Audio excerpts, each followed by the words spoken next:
Episode 114, Recent Binges and Movie Setbacks. Thanks for listening to the podcast this week. I'm Nate. I'm Angela. And I'm Daniel. In this episode, we're going to talk about movie releases that are being rescheduled and productions that are being stopped due to the coronavirus. And lastly, we'll discuss what we've been watching lately while at home in quarantine. Well, let's get to it.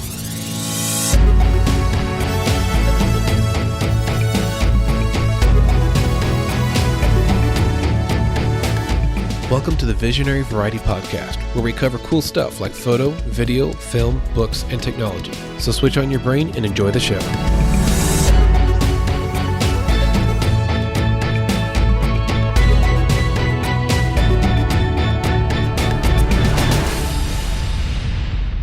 All right, so this year is crazy for so many industries, including the entertainment industry when it comes to movies and things like that. So because of the pandemic and because of shutdowns and quarantine rules and things like that, movie theaters are having to close. So sad. Yeah, it's super sad. Yeah. It's putting a lot of people out of work, not only at the theaters, but behind the scenes, the people who are making the movies are losing jobs and losing contracts and things like that would have had them making movies this year, like Matrix 4, Uncharted. Those are just two movies on the list. I'm sure there's a bunch of others I don't even know about, but they've just come to a screeching halt, and it's been really, really crazy for a lot of people. So this year was going to be a really good one for movies. I know. I know. Was past tense. Marvel Phase 4. I know. Yeah, there was going to be two Marvel movies. Just keep the 6-foot rule and film all that you need to. Okay? I don't think that'll work. CGI. Fix it in post. Force perspective. Make it look like people next to each other. That's so stupid. But imagine a movie theater. We had to sit like 6 chairs apart from people. That'd be so ridiculous. I'm good with that. As long as I don't have to hear other people eat their popcorn, we're good. That would be nice. Yeah. So yeah, we had two Marvel movies coming out this year. There's Mulan, would have already been out by now. Matrix 4 was supposed to come out. John Wick 4, and Uncharted is being filmed. I don't think that was going to come out this year, but it's being filmed, and that came to a stop. Speaking of Matrix, did you guys see the articles coming out about the filming that they did? Where there was like they had legitimate explosions and helicopters. I think it was in New York. No. Yeah, I mean they did a lot of practical effects, but they were a little too practical, and it actually damaged a bunch of people's property. Whoa. Oh, whoops. Yeah, Cool. pyrotechnics guy got a little crazy. Yeah, that's what I would have done. Boom. Oh, well. Okay, but the real question is, were they able to use those shots in the movie? I hope so. I hope so. If there's going to be actual property damage, they better make use of it. Yeah, have them sign a contract. That special effects guy's like, I did that. I blew up other people's property. Woo! And then the business guy's like, that was my storefront. Right. Reminds me of like some scene in, was it Attack of the Killer Tomatoes, some dumb B-movie flick from the 70s where they had a helicopter crash and they actually used that in the movie. Like everybody was fine. Yeah. Oh my gosh. It wasn't like a high up crash or anything. They were able to like painful. Yeah, but I guess everybody was okay and they used it in the movie. We should do an episode about movie. I don't know how to word it. Like movie scenes that were real movie mishaps that real disasters. Yeah. Whoa. Yeah, we should. Ah, man. Look at these ideas just blooming here. Right live like quarantine recording. It maximizes your creativity. There you go. And your weight gain. Right.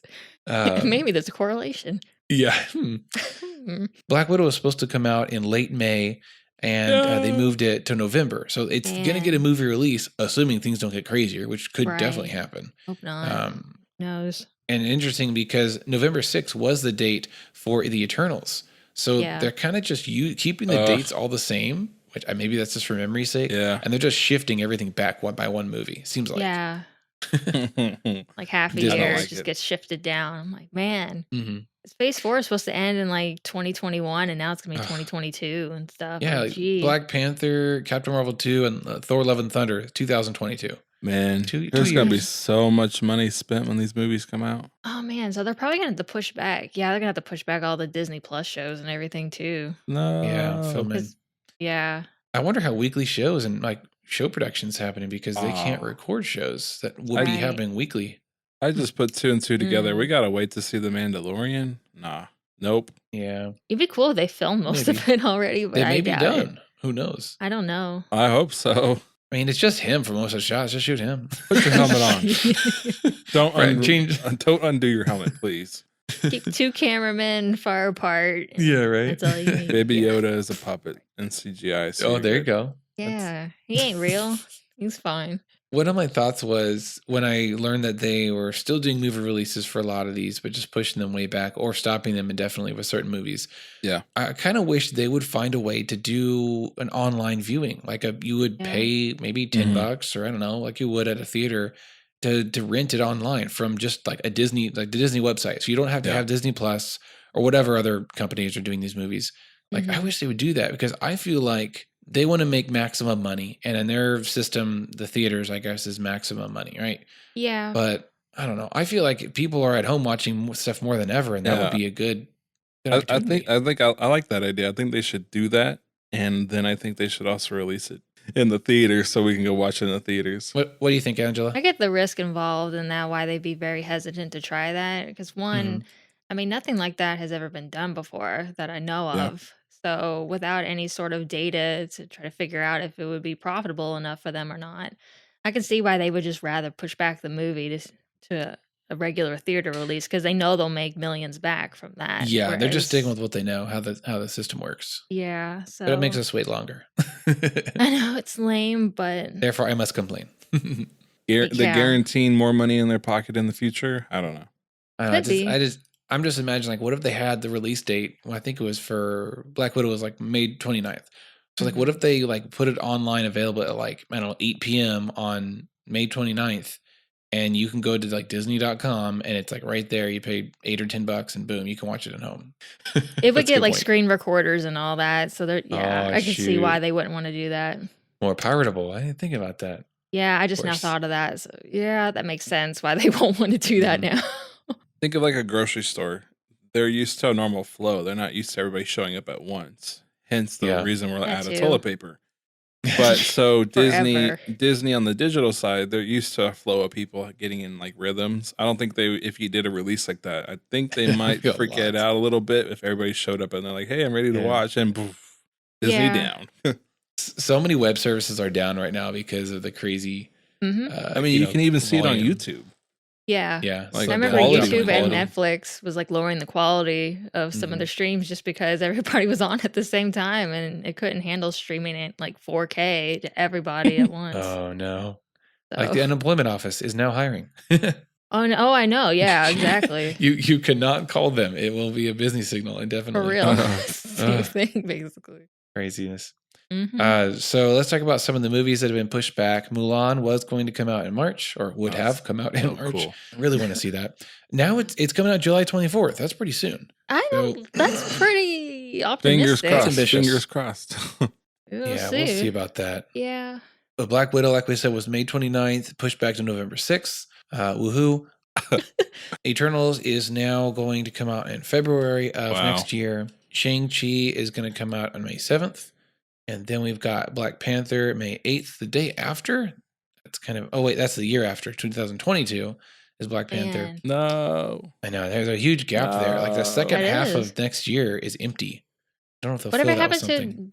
Doctor Strange? He has a movie coming out. That's got to be in there somewhere. I didn't look that one up. Maybe that's in fall of next year. Could be. Yeah. Gotta be. It better be. Possibly. I'm probably looking forward to that more than Thor: Love and Thunder. Honestly. Me too. I'm really looking forward to see what that Doctor Strange sequel is going to be like. It's going to be different tonally and everything. But I do hope that Jane Foster or Natalie Portman becomes the Mighty Thor. I would love to see her. That'd be interesting to see too. Yeah. So next was Captain Marvel 2, which is July 8th. Another summer movie in 2022. And then Thor: Love and Thunder is February. In 2022. I'm excited that we have movies pushed out that far. We'll have fun then, but we're not having fun now.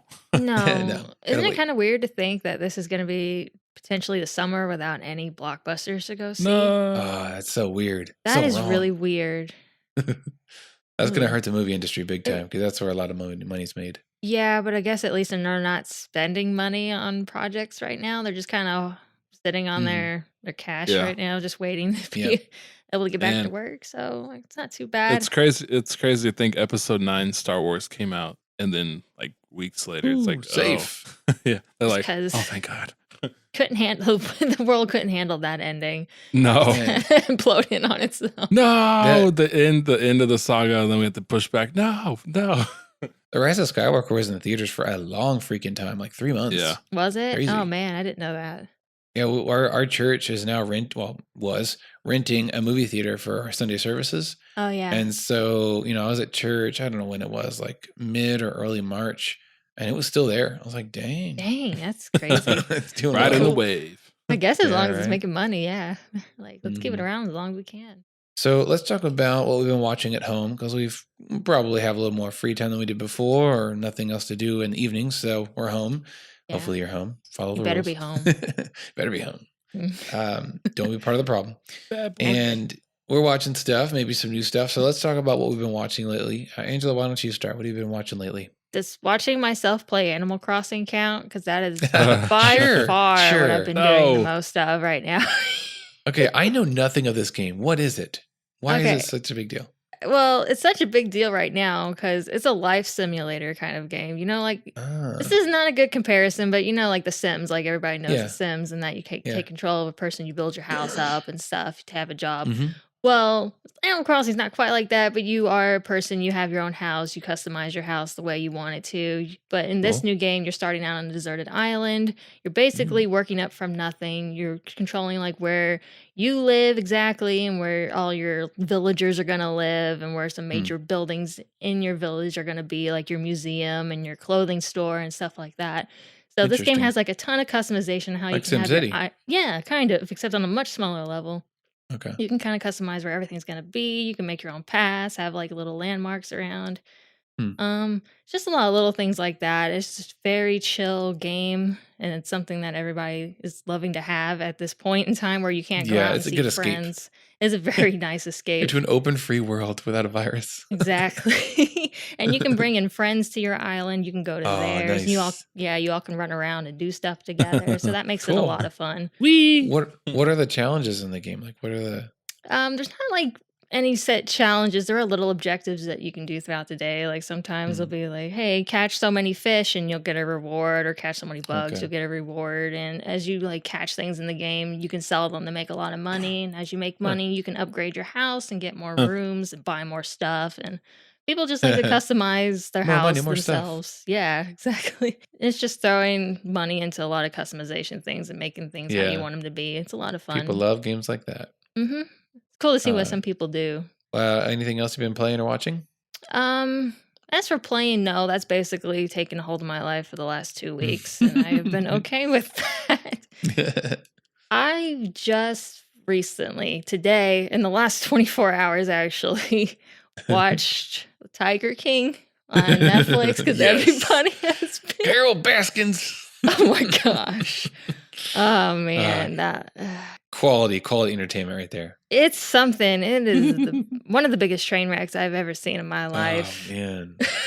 I can see why everybody's been into it lately. They say there's certain things you just can't look away from. One of them is like accidents, like train wrecks, car wrecks, injuries.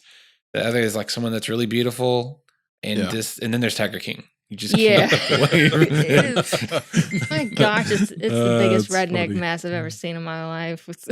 It's unreal. It is. Like, this has to be made up, but it's so sad that it's not. Yeah, I know. Because like I started watching it last night, and I'm like, okay, I want to know what all these memes on Facebook have been about. Because literally for the last like week and a half, people have been sharing stuff like this, and I'm like, okay, I gotta know what's up with this show. So in my mind, I was like, I'm just gonna watch the first episode and see how it goes, because I didn't know if I was gonna get weirded out by this or what.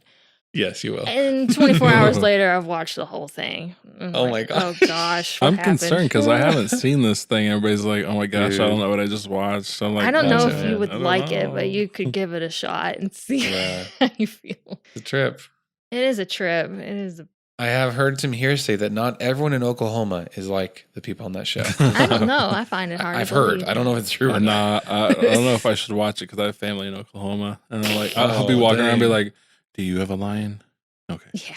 Do you have a tiger? Do you hate Carol Baskins? I was wondering what you guys were thinking about it, because since you guys are somewhat close proximity to Oklahoma. I didn't know this was. No, there's definitely people in Texas like this. When I watch that show, I'm like, I'm picking up on some signs that I've seen here in Texas. Some weird people. Yeah. East Texas. You're like, yeah, North Texas. A little familiar. I always think of like Oklahoma as more Midwestern. So to see people act like total Southerners, it just kind of threw me off guard, kind of. I was like, weird. What? No offense to anybody listening. Like, they're kind of special. Like, when you get out to like the boonies, like like you have Texas hicks, like they're hick. But like when you go to Oklahoma, it gets weird. Whole new level. I almost think that it's wherever you go out in like the boonies, basically. I don't mean to offend anybody because we're dissing on our own states here. I'm from Kentucky and we have some of the booniest boon people you will ever see. Booniest boon people. I need some stories of that soon, please. I haven't seen them personally, but I've seen documentaries of what the other side of Kentucky's like, and I'm like, I don't think I'm going to unhear that. The booniest boon people ever. I've never heard that either. It just came out of my mouth. I just like invented that phrase there, so it was weird. Yeah, it just that whole show's a mess, and you know what's even crazier is that there is like a tiger sanctuary like right across the river in Indiana here. Like I'm from Louisville, so within like I don't know if it's like half an hour, 45 minutes away from here. The dude who owns that in Indiana is on the show. Oh dang! Like Tim Stark, that's him. And I'm like, oh my gosh, what's his name? His name's Tim Stark. Like he was mainly like in the last episode when he teamed up with that last guy to take over Joe's Zoo, and then like they partnered up for a bit, and then he left. Oh my gosh! Because I know people who went to his sanctuary and pet tigers and posted them on Facebook. Like that just made it all kinds of like a next level weird for me. It's like, oh man, this is actually kind of close to home here a little bit. It's weird, man. I saw this hilarious video. I didn't see the whole thing. I kind of jumped in on it. My wife was watching actually. And it was like a kind of a fake, but it was one of those reaction videos of some guy watching, or after finishing season 1. Yeah. So he just looking, like talking to the camera. He's like explaining like things he's confused about. So the dude that I remember made me laugh. He's like, wait, so he married 2 straight guys? Yeah. And then the next one's like, wait, these people work 5 days a week with deadly animals for $100? Yeah. Like I'm like, after that part came, I didn't watch. I've only seen like maybe 5 or 6, maybe 7 episodes.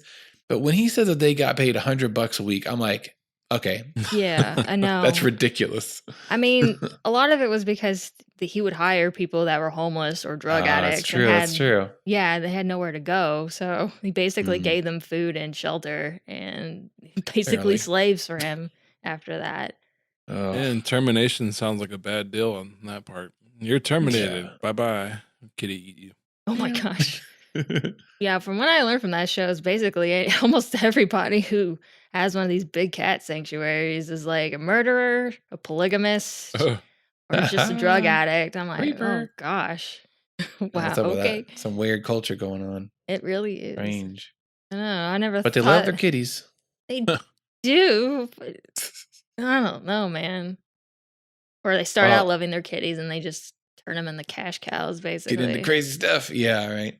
I just didn't get like that whole Carol Baskin deal because she saves cats from people like Joe Exotic, right? And then she takes them into her sanctuary, which she calls a big cat rescue, but she keeps them in cages for a safe place for them until they die. I'm like, how are you any different? Hey, cool cats and kittens. We got to open up. Oh, we should open this episode up with that. Great. Missed opportunity. Hey, cool cats and kittens. This is a very generic. No, everybody would have clicked off. Cool cats and kittens. Delete. Like, not today, Carol. My wife was doing a video for the kids at church, kind of like their weekly video from the teachers, and she's one of the teachers.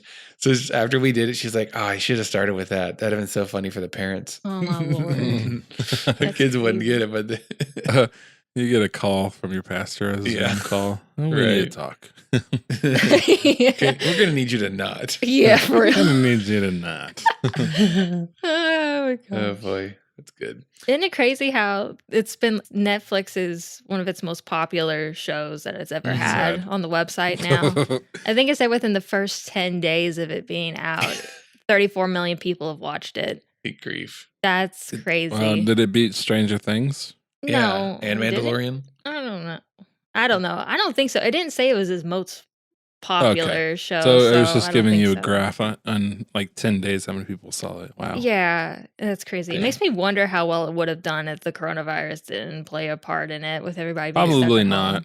Yeah. Not Yeah. as much. Because people are home so much, they're seeing the memes and they're seeing the stuff to make them curious about it. Yeah, that's how I watched it. So That's one You're thing one I of think them. how we're gonna get through this is all the memes. That's I how we know. deal with stuff these days. I know, Meme it isn't up. it so weird? People dying everywhere. Memes. Yeah. I hope that part is recorded in the textbooks for future generations. Yes, yeah. About. There's going to be a college What the course in heck is a meme meme? culture. in like 30 years, it's going to be like an ancient like anthropology study of memes. My gosh. So funny. So weird. Us in the man. early 2000s. A meme. Like, The meme was born. It started with a stupid. joke and then it got crude. I mean, I remember when memes had a format. Remember the visual format? Like they would be like, it looked like a Polaroid. It was black. Then there'd be a picture that was small in the center, and the text would be white on top and bottom. Yeah. Like that's the original yeah. meme format. Yeah. And then they changed with the text on top of the picture, and that's. And then we started getting like GIF memes. Yeah, then there's the GIF memes, which are great. Gosh. Well, anyway, let's pull it back. That's right, some good rabbit trails there. All right, cool cats and kittens. Bring it back. So for myself, Tiger King was first on my list, of course. It's just things you can't unsee or unhear, or unthink. Yeah.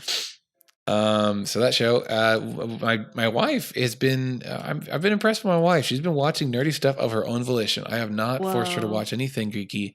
She's doing it on her own, and I'm very proud of her. Oh man, that's like your dream. So we watched episode 1 right before the pandemic really got big and affected our lives. And then recently we watched Star Wars episode 2, and that was fun. There was a lot of cringe moments. Hayden Christensen is like the center of them all. Yeah. That's the best part. Yeah. Natalie Portman and Ewan McGregor are the shining stars of the movies. Yeah. Honestly. Samuel Jackson's awesome too, but he's got kind of a smaller role. Yeah. Sadly. But yeah, so we were watching Star Wars episode 2. That was fun. Yeah. And she's been going through all the MCU movies. So yeah. That's a big undertaking. Yeah, and we only started like a week ago. So now we're up to Winter Soldier. Whoa. I think it's like 5 movies in. Now she's been mean. She skipped it. She's watched like 2 movies without me, and I was so upset because I was really looking forward to almost more than the big movies. I really wanted to rewatch Iron Man 3. I just don't remember much about it. That's the only MCU movie I haven't seen yet. Yeah, it doesn't get a lot of talk, and some people that do talk about it are like it's like the worst one. I'm like, I want to rewatch it for myself. I always thought I heard the second one of those was the worst. It's good. I mean, for me, it was good when I saw it. It was 2 nights ago. We watched Iron Man 2, which was awesome. I forgot how good Iron Man 2 was. Man, so good. And then that night, the baby kept waking up. So she was up to like 3 a.m. And so of course, she watched Iron Man 3 without me. And I woke up. Man. And then she tells me, I'm like, honey, that was like the one I really wanted to rewatch. And yeah, so that happened. And then she started Winter Soldier without me again last night because the baby was up again. I'm like, dang it, woman, stop it. Like, look, next time the baby wakes up, it's your turn. I want to watch a movie without you. Yeah, I'll watch the baby. I'll watch the baby late if I get to watch a movie. But rewatching these has been so special and so fun because so many cameos and so many little breadcrumbs that they laid, maybe even unintentionally, that they later picked up, and like after the fact they realized, hey, let's tie this into Endgame or Infinity War or other in between movies. And I just love that effect. It's so cool how it builds the universe and it tells us, connects the story. Like one of the big ones that really hit me that I just love now is in the very first movie. Well, not the first movie, but chronologically, the first Avengers movie. Captain America, the first Avenger. There's a line where he's talking with Agent Carter, and she asks him if he's ever had a girlfriend or if he has a girlfriend. No, it's about dancing. Like, do you dance? He's like, no, I don't dance. I'm waiting for the right partner. I'm just like, oh my gosh. Endgame tie-in to the max right there. It's like, I don't think when they filmed that movie, they didn't know where they were going to go with it. But I like how they tied it in. But someone remembered it. It's like, we got to have this happen. And just that dance was just like, I'm not crying, you're crying. I know, that made me feel all warm and fuzzy and emotional when I saw it. Emotional. It's like Iron Man passes away and then they dance. You're like, Spoilers, everybody. Oh, shoot. Now we're good. Spoilers. We're good. Too late. Oops. If you haven't seen it, it's on you. You've been in quarantine this whole time. You should have watched it by now. Someone on a movie Facebook group or on a geek Facebook group was like trying to slam someone for doing spoilers about Endgame. And they're like, spoiler ban has not been lifted yet. I'm like, it's been like 5 months. I think we're okay. Yeah. There's a lot that's happened since then. I think we're good. Yeah, everyone knows what happened in the end. So yeah, we were going through the Avengers movies. And I have actually been working a lot on my CGI because I don't have any photo shoots to edit. I'm actually been doing a lot of 3D design, two really big projects, some of my most ambitious stuff I've done. The first one I started, which is pretty much complete, is I've been making a really big space station or spaceship. I'm not sure which one it is. It travels. So I guess it's a spaceship. It's just really big. Nice. So I'm trying to make it like photorealistic, trying to make it scientifically plausible. And I'm going to do some animated scenes with it. And it is really beautiful. I don't even know how many hours I put into it. Like 50 by now. It's crazy. All of them. It's like, Angel, it's like when you do like a portrait sketch and you kind of reach a certain level, but then you're like, I can add a few little things. And that takes so many more hours. Yeah. Perfecting and tweaking and, adjusting things. I understand. That's what I love that. It's cool in the 3D world because everything is so tweakable and like infinitely detailable. Like I can zoom in 10 more times and add rust on this edge and I can add bolts everywhere. It's crazy. Yeah. So I have to limit myself sometimes, but I am doing a lot of super fine detail on the spaceship. That's cool. And it's really fun. If you want to see that, you can go to my digital art Facebook page I have for just my 3D art, and it's called New Vision. I think it's facebook.com/newvisionfx, I think is what it is. And anyway, so it's there. And then my second one I've been working on is a robotic horse, which is really random. A robotic? That's not what I expected at all, but that's pretty awesome. I downloaded these things called Kit Bash files. And so a Kit Bash is basically, in the 3D world, it's a set of just parts like hinges, hydraulics, computer pieces, lenses, things like that, for little like frame structure pieces. Yeah. And it's kind of like Legos where you put it together. You build whatever you want. Yeah, they actually have kits like that for modeling. Mm-hmm. Yeah. So, right. So that's where kit bashing came from, is when they would mash together car models to make a supercar or make Star Wars. Like that's how a lot of Star Wars ships were detailed. Was random pieces of like car models and plane models and engine models. So that's the history of kit bashing. But now it's come into the 3D world, and you can download kit bash files of cities. Like there's buildings are individual pieces, and you can build your own city of different styles. You can add road pieces and whatnot. So I got all these random mechanical and technical pieces, and I built basically the skeleton of a horse. And of course I copied a horse anatomy, and then I added hydraulics. I've just added wires yesterday, and then I've added like the heart and the pump and stuff in the torso. So it's like a fully animatronic like robot cyborg horse. Dang. And it looks sweet. It looks cool. One of my most like beautiful looking renders I've done. No. When we get out of this, you need to do a cyber shoot and add the horse in there. Yeah, right. Have someone writing it. Yeah. So what made you want to do that? It's like a robot horse. That's totally different than what you normally do. Yeah, it is. Well, the kit bash parts, I was looking at it, I was like, I could build something out of these things, like something mechanical, robot. I love robots. Mm-hmm. I didn't want to do like a human body yet. And I don't know why. I thought a horse. I'm not sure why. 50 Some hours people later. are like that. But it looks pretty sweet. Some people like doing animals more than people, so I get it. I made the eyes red, so it looks kind of creepy right now. Yeah, that's so cool. Well, robotics, that's kind of what Scary you see horse. a lot of. It makes sense. Scary horse. Scary horse. I'm doing some really cool animation shots, like different camera angles and like moving camera shots of it. So it's going to be sweet. Neat. And then lastly, I've been listening to The Last Jedi, the audiobook, Star Wars Last Jedi. So it's basically the novelization of the episode 8, but in audiobook format. It's pretty cool. There's a few little nuggets here and there that weren't in the movies, kind of filling in the gaps. I was kind of wondering if they did some additions to it or something. Yeah. So they got to have you coming back for something. Yeah, they can't just be word for word. And there is some word for word parts. Yeah. So you connect it with what you remember from the movie, but there's other stuff that fills in between, and some additional canon stuff that's in theirs. And honestly, I started reading this because of the audiobook coming out for The Rise of Skywalker. I really want to listen to that book. And so I was like, I've never listened to a Star Wars book that's like a novelization from a movie. I've listened to probably like 20 Star Wars books, but they're not the movie books. So I figured I'd start with episode 8, wait for 9 to come out and get it. Has anybody else noticed with the names, the last 3 Star Wars, how hard they are to say out of memory? Oh my gosh. They didn't do a good job on their naming. Especially the Rise of the Last Jedi Awakens. Yeah.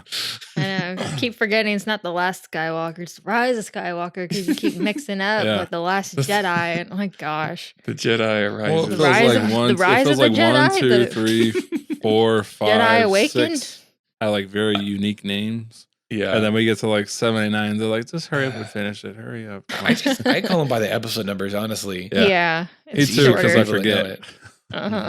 Like Rise of the Awakened Skywalker. Rise of the Last of the Force Awakening Jedi Skywalkers. I saw the one that was funny. It was like, 7 was The Force Awakens, and then the 8 is The Last Jedi, and then 9 was Takes a Nap. Oh gosh. That's hilarious. Nate, how about you? What have you been watching? Oh, we've been revisiting a lot of the Marvel stuff. Actually, I don't feel that bad because Angela hasn't seen episode number 3 of Iron Man. I hadn't seen Ant-Man. So, yeah. Yeah. I haven't seen Ant-Man 2. Oh, dude. It was so good. I saw Ant-Man 1 for the first time. You people, and I swear. That was really good. I was like, because I know the outcome, I was able to actually sit back and enjoy just the fun, the humor, and everything. Mm-hmm. A lot of credit due to Rudd. He's a really good actor. Yeah. He's great. He's so silly and just down to earth. Like, I want him and Chris Pratt to make a movie together. Oh, man, it'd be so funny. Oh, man. I don't know if that'd be overload or what with them two together. I want them to be like cop detectives or something like that. Anyway, so we've been revisiting, like you, a lot of the MCU stuff. And, interesting, we started dusting off stuff. Like, we watched Sister Act. I hadn't seen that movie since I was like a kid. And watching it as an adult, I was like, this is actually a lot better than I remember. So we've been dusting off a lot of the movies like Sister Act and 3 Men and a Baby and all this random stuff that Disney Plus is offering now. And before a lot of the pandemic went down, my dad and I purchased a slider, and we've been trying to figure out the math because it is a great slider. I'm so happy we got it. But the company is not super reputable. They're really good, though.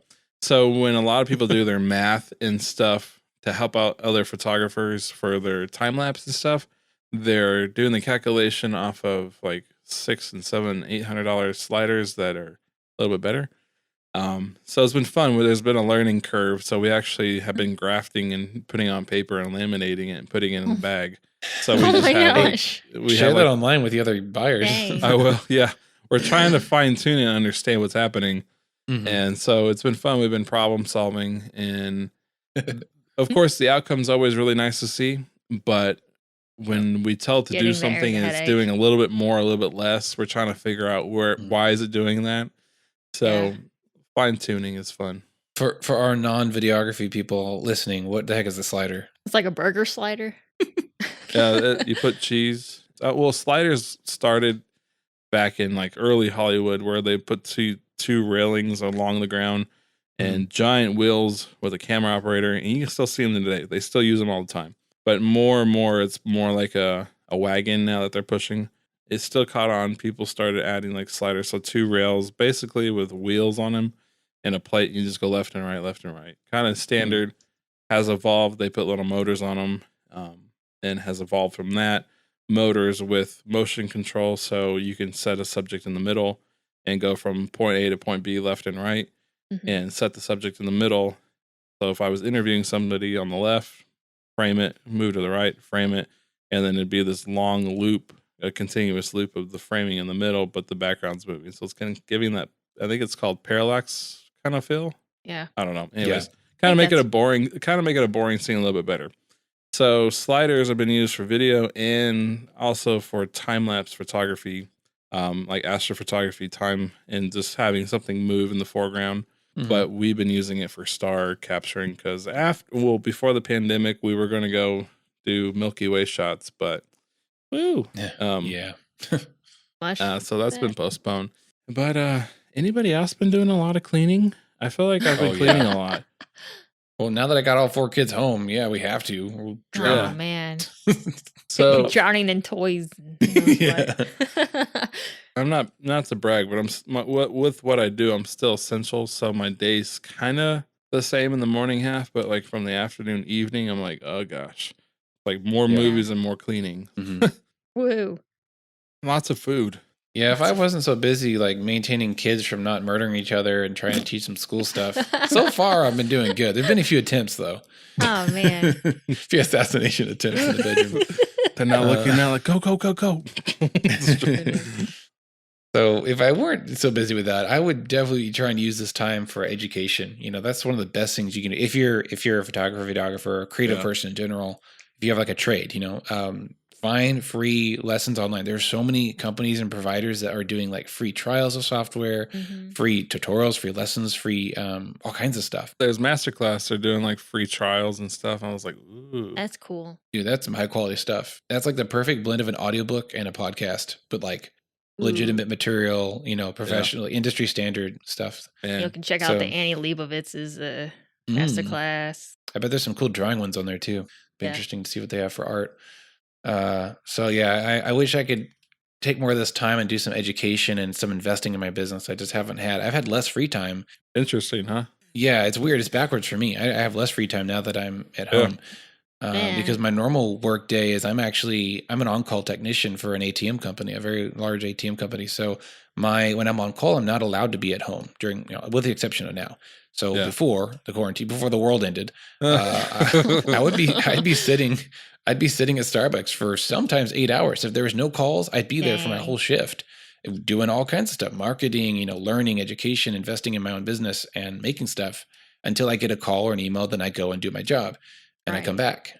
But now I'm at home and I don't have any computer free time except for like nighttime, which is like 2 or 3 hours worth. Yeah.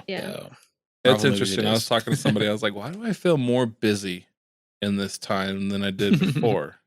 I'm kind of in the same boat as Nate and just like watching kind of older movies. Since everybody around here has been watching Disney Plus and stuff like that. I've been watching old Disney movies I haven't seen before, actually. There's plenty of old classics I have not yet seen for whatever reason. So, over the last few weeks, I've watched like Dumbo and Bambi and stuff like that. Yeah, we've been watching all the princess movies. How funny! I forgot about that. Did you really? That's been with the kids though, which I didn't register that earlier. But yeah, we've been watching a lot of the old classic princesses. Yeah. I never saw Bambi before. Finally watched it. Sad, right? By the way, Bambi's dad gets the worst dad award of the year. I know. Where is he? Absent father, except for what's have you guys seen Land Before Time? Forever, but yeah. The very first one, like when the mom dies. I don't remember the first one. I remember when that first was viewed in the house. Like my sisters used to cry when the mom died. I was like, oh my gosh, what are we watching? Why are you crying? It's like that movie and The Lion King are like tied for most traumatic 90s childhood experience. Come back. So Angela, old Disney movies? Yeah, and also old 80s movies that my sister has found like in storage. She's found old DVDs that she's had and she's forgotten that she's had. So like recently we had like a double feature basically of what was it? Twins and God, something business with 2 other sets of twins that were girls. So it was like back-to-back twins movies. Oh, weird. Back in the 80s. Yeah. Oh gosh. I've been in the house too much. I said this wrong. It's funny now, but I was talking and I was like, yeah, I just can't wait to get out to kiss hands and shake babies. I mean, shake hands and kiss babies. The viruses went straight for your brain, huh? Oh my gosh. If only we could blame it on that. I was just like, I was dumbfounded. I was like, what just happened? Because I was just going on with my conversation and I was just like, wait a minute. People just staring at you all weird. Like, why are you shaking babies, Nate? Oh, sorry. That's not good. Oh, man. I was like, oh no. Like, okay, I won't let you watch my children anytime soon. We're leaving. We need to go and get some sunlight. Apparently I've been inside too much. Oh my gosh. On that note of kissing hands and shaking babies. Great. That's a good note to end on. All right, cool cats and kitties. Good night, everybody. As you can tell, quarantine has some side effects on our brains. We're sorry. Yeah, quarantine is what it's done. All right. Well, we're done. And thank you guys out there for listening. We hope you're having a great week and they're staying safe. Let us know what you've been doing with your free time of quarantine, what you've been watching, what you've been learning. We would love to hear from you guys. We know you're at home because you got nowhere else to go. And we thank you for spending some time with us this week. And we're honored. Well, thanks for listening, and we'll be with you next week. Wash your hands and don't touch your face.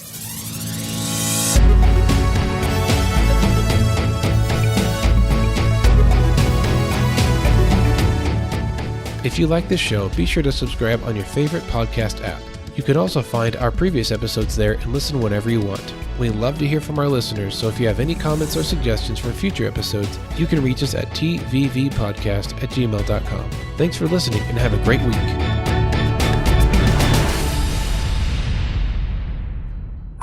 You have nowhere else to go. Oh my God. I know where you are. Home. Yeah.